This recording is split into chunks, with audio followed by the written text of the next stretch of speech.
Hello and welcome back to episode 5 of My Bad with Morgan Rees.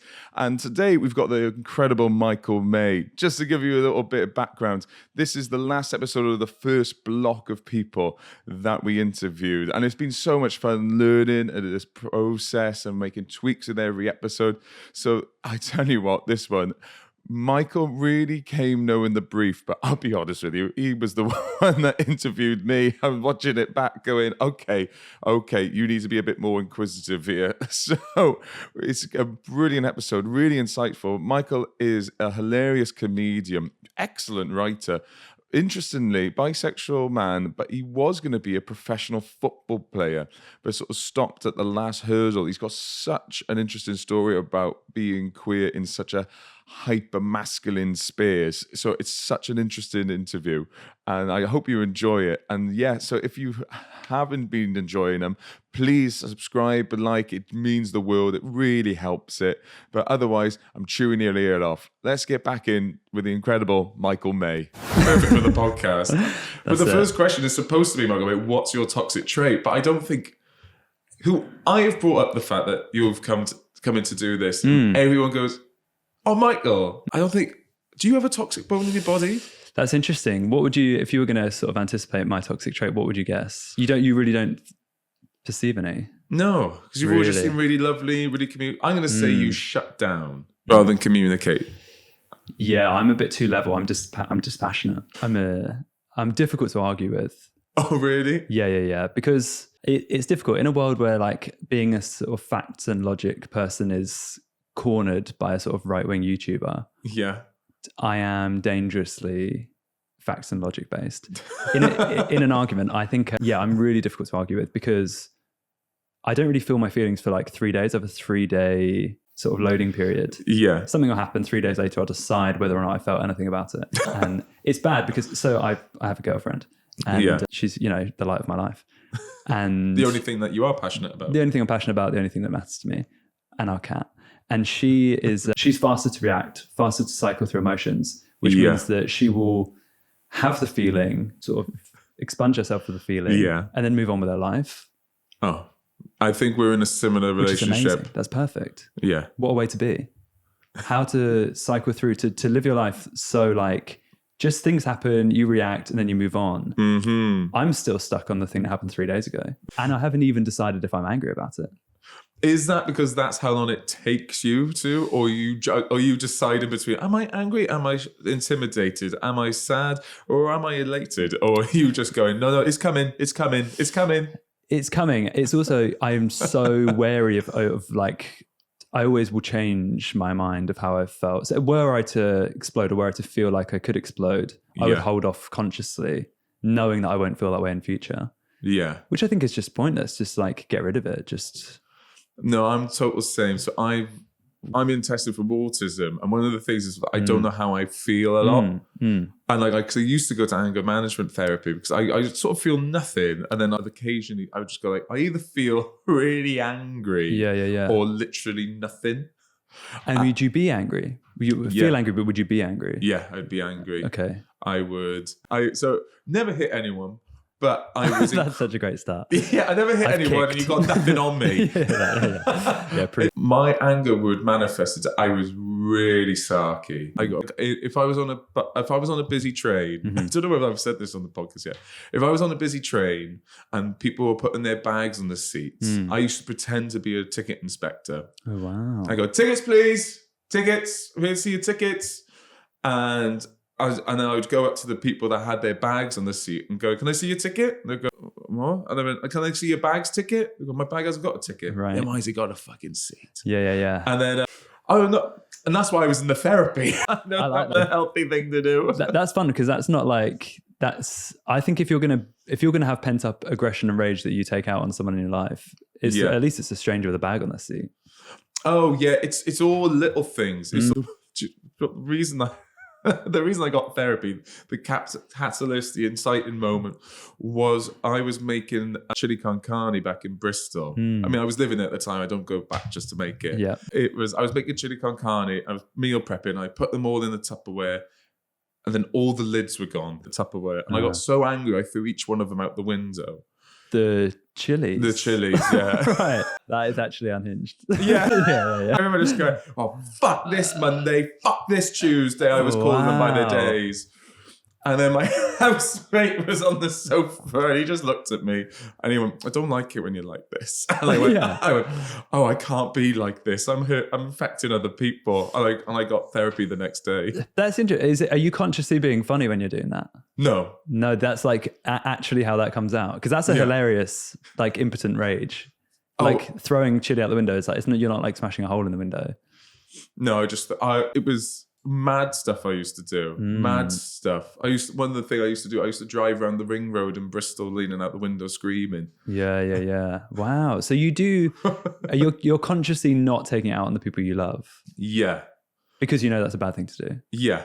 And then instead you would just go, how do I direct this if it's not at other people? And you just found yourself doing mad things. Like I remember I bought 100 pens once and I just snapped all of them in a go. That's really good. Yeah. I like that you seem organized in your rage. That's it's quite bad nice. for the planet, but otherwise it's pretty good. Yeah. You're mostly throwing plastic and snapping plastic. It's a lot of non-recyclables are involved in my anger. That's it. Yeah, you're angry at the world. I think, I never even really get to anger, to be honest. No? I don't get angry. What was the last time you almost got angry? And if it's really deep, we'll go to the next question. It's a good question. I would be more likely to get angry if someone is... So what would you say your toxic trait is? A toxic trait? Because are you too zen for this podcast? I don't think I'm too zen. I think if anything, dispassionate. Dispassion is a toxic trait in a relationship, I would say. I'd say some fire is necessary. I say I can definitely be perceived as sort of aloof. Yeah. Because I'm not emotionally involved. Like I'm not a great laugher, which is toxic. No, well, I know, but it's bad. Like because I find it interesting. I'm, you know what? This is my actual toxic trait. I thought about this. This is the one that I thought to tell you, and then I just started being more honest. No, that's what I want. I refuse to explain myself. That's a very toxic trait. I really do. If I think I'm behaving in a reasonable, justified manner, that's nobody else's business. Like even if someone feels affected by my decisions, I don't feel as though it's my job to tell them why I've behaved in the way I've behaved, because I think like I know why and I feel justified. I don't think I'm so that's a stance, and I do love it. That is, but again, that's so self-aware. If my actions are valid, I don't need to explain myself. Yeah, and I've definitely lost friends because we've had fallings out where I've felt entirely okay with how I've behaved. Yeah. I felt as though like I've made my points, I've been clear. What I haven't done is gone back to explain myself again in pursuit of fixing the fence. Yes. No, I hear that because it's sometimes I think it's overkill, isn't it? When you have to explain every single decision, every single judgment call. Yeah. At some point, a decision, especially with a relationship one, should also just be a vibe, isn't it? Like a general understanding of fairness. Yeah, I think fairness is a good way of saying it. I think I've had a couple of sort of, you know, high profile fallings outs. And I've never made an effort to explain myself, and I should have probably, just in the pursuit of an understanding of what's happened, even closure for the pair of us. Yeah, we'd probably be better served by me saying like, "Well, this is why I didn't even think about the closure, but yeah, you should really explain closure." Yeah. I don't have closure on a lot. I don't offer closure to other people. That's my toxic trait, I would say. Yeah. Wow. Yeah, I would find closure for myself as a conversation that's happened in my head, and then I'm done. This is the energy of the dumper. You're not the dumpy, are you? You know what? I actually have only ever been dumped, but I would say it's all been in pretty reasonable conversations. Oh, really? Where like it seemed like a fair conclusion. It's almost, I could be accused of sort of talking around, breaking up, and then the other person striking the final blow. Oh no. Yeah. You're a real bloke, aren't you? They're the people that are sort of like they'll just like make the relationship so bad that someone has to. So I wouldn't do that. No, but I would dance around the point. I would raise all of the issues that I felt and not really suggest conclusions. I'm not a conclusion based. Yeah, you like that with other things as well. Maybe. Was it just relationships? Like if they say you really wanted a Chinese for dinner, you just go, I would love some. Is it umami and some SG, just something like pang and greasy Chinese? Yeah, let's do that Chinese actually. Yeah. And then I'm like, really Chinese? Okay, if that's what you want. Yeah, well, if that's what you. Yeah, exactly. I appreciate being called a bloke. I like that. Thank you. Yeah, that's right. Oh, Yeah. but of course you were a bloke. You were almost a footballer, weren't you? We'd like to talk about that. Well, we can do. I think I was forged in the fires of football changing rooms, which is partly why I'm dispassionate, I think. It's a place with cards close to your chest, poker face. Being dry is very helpful. Well, it is if you have things to hide, or if it's not your natural sensibility to be in the mix banter wise. Yeah. Then there's a lot of self-protection going on, which is just not being bothered. Yeah. And I've been able to keep my calm in very highly strung environments, I would say. Wow, I was so rubbish in changing rooms when I played rugby. Because I guess the energy's pretty similar, isn't it? A football and a rugby changing room. Yes. I would say there's slightly more acceptance in a rugby changing room. Yeah, probably. I imagine that in a football one, that there's almost like if you find a weakness, you could be a whole season, you could be the sort of whipping boy. Oh, wow. Whereas I don't know if that's necessarily the case in a rugby changing. I think there's more empathy. Yeah, I think they'll just give you a funny nickname and just shout it at you. Yeah. And then all of a sudden, that's a... Sometimes, do you ever get... I feel awful. Sometimes people talk about bullying and I go, we didn't get much bullying at school. And I just know that's the sign of someone that was the bully. Right. I don't record. But it's like, I remember just having really nice rugby times. Really? Yeah, I think you're somewhat shrouded if you're in the sports teams. Yeah. Because you have an elevated status. I definitely had elevated status at school for being good at football. So I was a little bit in the clear. Yeah. I think being in the closet as well. But then again, I didn't quite know what I was when I just knew I wasn't 100% straight, or I was something. So that I remember, and again, I think I don't know, again, TBC, this whole autistic thing. I always got a feeling that there was something going on and I wasn't in on it. I knew I was missing it. Okay. And I went, oh, okay, I'm gonna reserve myself from that. So we were just talking about had different sensibilities. I never put myself in a spotlight to be sussed out that, oh, he doesn't get it. Yes. So I was a bit quiet that way. But I still loved it. I loved it. When you say there's something you're missing going on, you mean the subtext of the social interactions or the intentions? I think both. I remember when I first started screenwriting, one of the notes was back. I was like, what's the subtext? I went, well, they just say what they mean. And I totally didn't realize that, there's subtext to everything. I went, I think I have zero subtext. I don't have a underlying altering agenda or a greater point. I kind of just want to know. That's why that's why I struggle asking questions back sometimes. Yeah. I'm getting better at the podcast. Well, it's interesting because this is a talking point I've had in my life recently about how I don't want to play games. I don't want to play conversational games. I don't want to play, someone's taking a very subtle dig at you, and I'm quite perceptive of those things. Yeah. And I have it in me to join in. So if someone took a very subtle dig at me, say we're in a group, there's 6 people, I know one person, they know everyone else. That person says something about me to get a laugh off their friends. Yeah. That kind of thing where I'm like, okay, you're capitalizing on my newness to the group in order to get some sort of elevated status in the context. And I go, I have 2 options here. I'll do one of them back. Yeah. And I'll have my hands will be totally clean. You wouldn't be able to corner me and say I did it because I know how to play that game. Yeah. But I don't want to do that. I don't like doing that. And it's one of the best things about my girlfriend. She's never playing games. There's never a subtext. There's never any agenda. She just says what she means. Yeah. And I think it's interesting because I was definitely grew up in environments where it's all subtext. It's all, someone asks you a question. You turn up at football. What's your postcode? I know what that means. What that means is we're on you, because you don't ask that question with goodwill. Yeah. What's your postcode? It's a London thing. Okay. Oh yeah. I saw you. I've been on football training. Literally, what's your postcode at football? And it will just be because they're going like, oh, your postcode is this, which means you're this. And we've got you. That is such a London thing. I totally forgot about. As someone comes from a country bumpkin, my next door neighbour has a different postcode. Right, exactly. So it's like the subtlety of those kind of. I'm like, I detect ill will. We're playing games. You've asked a question where it's not straightforward. You're not saying what you mean. You're looking for something on me. Yeah. And I think because I was in those environments so much, basically I went to private school. So I went to private school and I played football in the evenings. And they're entirely class-wise, completely distinct social experiences. And so I became quite well versed in both of those games where one of them, maybe you'd be dug out for being poor, and in one of them you'd be dug out for being rich. Yeah.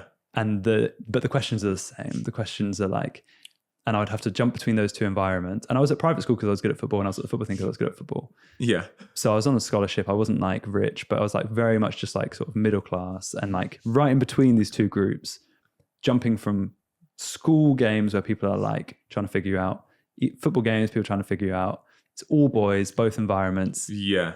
It's incredibly toxic. Yeah. And you're a bit gay, and you're like, this is a nightmare. And so I think because I spent so much time in my teenage years in those environments, now I'm like, don't do that to other people. Yeah. Don't enter games. Don't ask questions that aren't what you mean.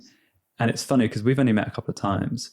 Yeah. In meeting you, you are very straightforward, and I appreciate that about you. It's nice. You're easy to talk to because I don't suspect an agenda on you. No. But in comedy, you get these people who are all agenda. Their questions are all shrouded, you know, like trying to understand your position in the industry. So who are you with? How do you guys, what are you on at the moment? Where are you gigging this weekend? Exactly. And it's just, they're just asking about them. They're not asking for you or whatever it is. And I think my last couple of years have been a real like, stop it. Even if they're doing it to you, don't do it back. Yeah. Just take the high road. Just be more earnest. Be a tiny bit more honest. I'm very capable of lying and playing games, and I'm choosing not to do it. As I can be as toxic as you, but I refuse to be. Well, and it's spotting it and choosing not to. Right, and it's not, and then not even congratulating yourself for being better. Just going, I just don't want to live that way. Yeah, and it's freeing in a way. How does someone, like you said, forged in the fires of, you know, almost semi-professional football or the academies of football and private school end up so balanced as you? Well, I think they're just awful environments, both of them. Yeah. And so I think I probably was pretty unbearable when I was like maybe 15 to 22, I would say. Yeah. Still in what figuring way out, unbearable? Like a bit of a very classic uni boy. Oh, really? You're a bit of a smart ass. Oh, you know, I was an arse. I was never. Yeah, I was definitely a smart. I was trying to prove I was clever. I was very intellectually defensive. Okay. I'd be really worried about projecting a sense of myself as intelligent. I could be a bit like that, to the point I get it from my mum, calling you out, mum, in Trivial Pursuit. If I remember, that's the one time I was getting angry. I remember that if I couldn't get all the questions and everyone else was getting the questions, well, it's a dumb. I just complete throw my toys at the pram. Well, it's a dumb game. This is from 1983. How am I supposed to know what the capital of Germany is? Panicking at that point. Yeah, exactly. Yeah. I hear that. I could feel that in my chest of like, well, this isn't fair. And it's like, well, you just don't know, but that's okay. Yeah. Yeah. Every Christmas we try and play a board game at home. And it just, whichever one it is, it triggers something in us. Interesting. Are you competitive? No, I haven't got a competitive. It's the feeling dumb. I haven't got competitive. It's up to a fault. I have no competitiveness. Right. I remember playing rugby. I was the worst because like winning or losing, it is what it is. Yeah. Like, the fear of losing really kindles a lot of people's fires. For sure. And I'm just like, I think when you're a sportsman, you shouldn't be Kuma Matata. No. Yeah, I think part of the reason I never made it is because I didn't care. I would often not know the score. I'd be like nearing the end of the game, I'd be like, what is the score? I don't care. But that's really interesting. Yeah, I think it's one of those things that just it impacts on your self-perception, doesn't it? Being clever. It's like, if I'm not clever, what am I? Like, you have to be clever, right? Like if you hold it as a value, then to think you're not that. Especially at uni as well, isn't it? It'd be different if you're on the yard. Exactly. Then it's like, I don't know, maybe I'm projecting there. But like, because I used to be a labourer and I've done so many. I was a roofer for a bit. I used to do a bit of tarmacking, blah, blah, blah. No, if you're the thickest there, no one really cares. No, but there being funny is valuable, right? Yeah. Or being funny or being strong or something like that. And then you have to be those things. Yeah. What jobs have you done? I was a copywriter for a little bit. Very boring, very dull. I worked at Waitrose, my first job. Oh. Yeah. I was the trolley boy, pretty good. Yeah, not shaking off this private school. No. That's very much the vibe. I think if you had a scholarship to a private school, then working at Waitrose is the correct job for you. It's, yeah. It's the same vibe. It's like, I'm here, but I'm not shopping. Yeah. And I worked in a really bougie clothes shop in Shoreditch for a little while. Oh, really? Yeah.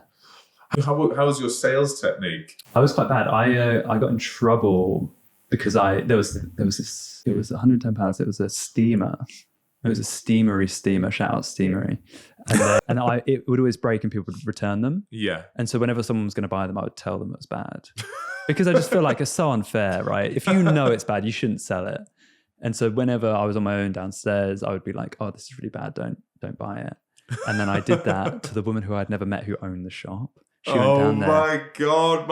And I was like, I'd been there for a little while, and she comes down and she was looking at them and she was like, oh, these are really nice. I was like, oh yeah, don't buy them that shit. And then she was actually like, this is my shop. And I was like, they are shit though. Yeah. Yeah. And she's like, I'm actually quite shit. I'll go. Yeah. This Sunday roast on Sunday. And the person whose birthday is looks after a blind lady. Shout out Lynn. Is that the blind lady or the friend? That's the blind lady. Nice. Yeah. And having to talk to like, oh my God. She was saying, apparently there's a survey. They said if you would rather lose, if you had to choose between losing your legs or losing your sight, what would you choose? And everyone said legs. In front of the blind lady? No, I don't think she conducted the survey. Right, okay. She was quoting it back. I right. think. Okay. Good. She was telling that story. Yeah, she was telling that story. Yeah, I wasn't telling her that. Right. No one wants what you've got. I thought you. Yeah. Lynn turns up and you're like, Lynn, I got one for you. Yeah, losing your sight's really bad, isn't it? I don't know. You're not asking me that question. I was thinking about what you can hit me with one. I don't know. What do you think? Yeah, it'd be awful. Yeah, losing them both would be horrific. I'm always sight. amazed at how quiet blind people are. Right. Because they just like tap it. Like, they're so stoic and just tap it with their stick. Yeah. If I was blind, I would be so. Everyone would know I was blind. Right. Yeah. And I'd be throwing that stick. Yeah. Like really making sure nothing's in the way. I'm just always so surprised how composed blind people are and how quiet they are. That is true. I imagine there's an adjustment period where, I also suspect the beginning of becoming blind must be a very insulating experience. Yeah. That probably deters making a show of it.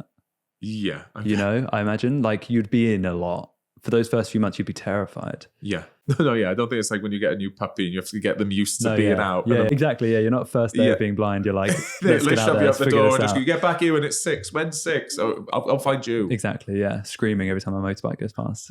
Awful. I mean, like, I'm loud when I'm carrying something down the stairs and I can't see the next step. I'm such a drama queen. Yeah, you're trying to use like bats radar, like bouncing off the stairs, just trying to figure out how close it is. Yeah, oh my Lord, I hate that. Do you know I got no sense of smell? And that's not even a cold thing. I got no sense of smell. Not at all. No, I got hit in the face when I was a kid and I lost it. And I can only smell really strong things. Wow. As in like smells, not as in like, oh, you're strong. Yeah. So has that impacted your taste? Well, possibly. Can you do really spicy food? I can do, yeah. But now I'm wondering, like, again, I'm reading into this bloody autism thing. Apparently, it could just be a case of you can have sensitive senses. Oh yeah, so too many senses there. Okay, yeah. And that's one of them. I was like, oh, maybe that's why I eat so much, because I'm just craving a flavor, not sated.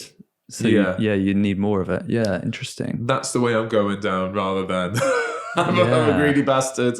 Yeah, the smell thing's really interesting. Do you feel like you're missing out? Yeah.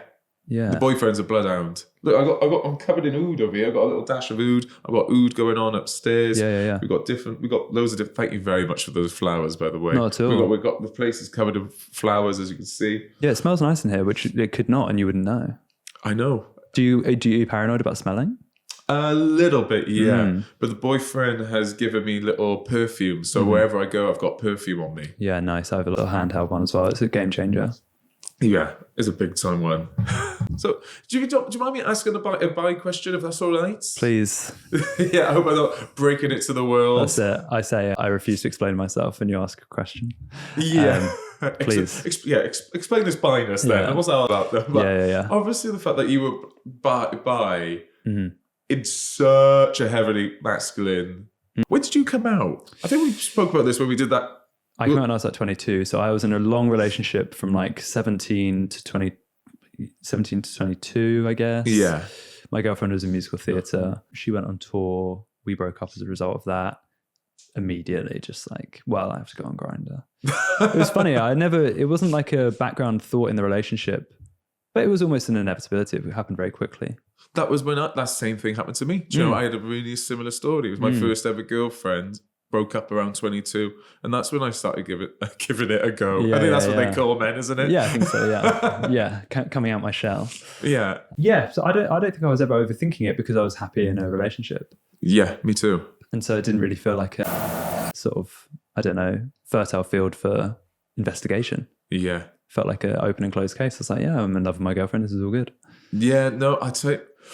I guess privilege gets bandied around a bit too much, but I guess that is the one privilege of being bi, or benefit maybe rather than privilege of being bi, is the fact that I was with a woman and I was really happy with it. So there wasn't this nagging. There wasn't mystery feeling. Yeah, it wasn't mystery. It didn't feel like an area that had to be.